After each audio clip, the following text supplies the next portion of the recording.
Good morning, children. So, we have done the summary of the Great Stone Face part 1 and part 2. I hope you have gone through both the parts, Great Stone Face part 1 and part 2. I like the story very much, children. Did you like it? Very good. It is very interesting, It talks about what? Do you remember? That small boy Ernest. Of course, afterwards he grew up and all that. But initially he was a very small boy. You remember sitting with his mother and gazing at what? The stone face. A very simple boy, very innocent sort of a boy. So that this story is very good, very easy to understand also. I liked it very much. I hope you have also liked it. So today we will do the questions and answers. So let's begin. The first question, what is the Great Stone Face? Answer. The Great Stone Face is a work of nature formed on the perpendicular side of a mountain by some immense rock. Immense means huge, very big rock, which had been thrown together so that when viewed means when seen at a proper distance, he resembles the face of a human being. That means what, children? That Great Stone Face, it has happened naturally, formed naturally in the mountains from what? Big rocks. Nobody has created it, but it looks like a human being. The face looks like a human face. Second, what were the mother and her little boy doing at the door of the cottage? The mother and her little boy were sitting at the door of their cottage, gazing. Gazing means staring. When you look at something continuously, that is called gazing. Gazing at the Great Stone Face and talking about it.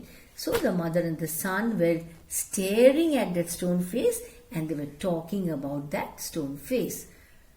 The third one.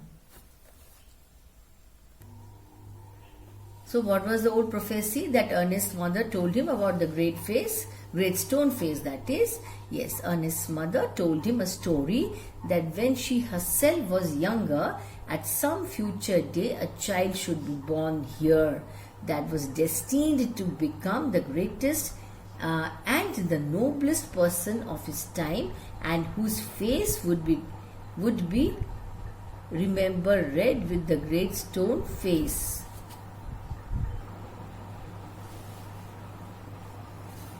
That means what, children? That mother is telling Ernest, that little boy, what is she telling? That one day a small boy would be born and who would look exactly like the stone face. That is what she means here. Yes. Now, question number 4. Write a short story of Ernest's childhood to adult. Okay. Ernest spent his childhood in the log cottage where he was born. So Ernest was born there. He was dutiful to his mother. That means he obeyed. He was a very obedient boy and helpful to her in many ways. That means he helped his mother. What does that mean? He was a good boy. He assisted her. He helped her. Assisted means helped. With little hand. By little hand because he was small, and with loving heart. Now, fifth one. Why Ernest spent hours gazing at Great Stone Face? Ernest had no teacher, but the Great Stone Face became one of them. So Great Stone Face was his teacher. When his work was over, he would gaze at him until he began to imagine that those vast features recognized him and gave him a smile of kindness and encouragement. No, actually, can Great Stone Face smile? No. But because he kept on gazing at it, staring at it, somehow he had that feeling in him that that stone face is smiling at him, and that too with kindness and encouragement, trying to encourage him. Come on, keep doing good things. He had that feeling.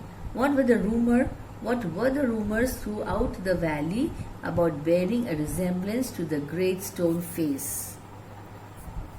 What were the rumors throughout the valley? Rumors means that which is not true. Throughout the valley, bearing a resemblance to the Great Stone Face. Resemblance means that which looked exactly like the stone face.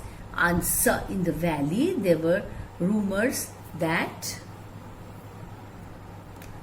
So in the valley, there were rumors that a young man had left the valley and settled being sharp in business, that means doing good in business matters, and become very rich and would decide to go back there and end his days where he had been born. So now the seventh one. How did Mr. Gathergold arrive at the valley?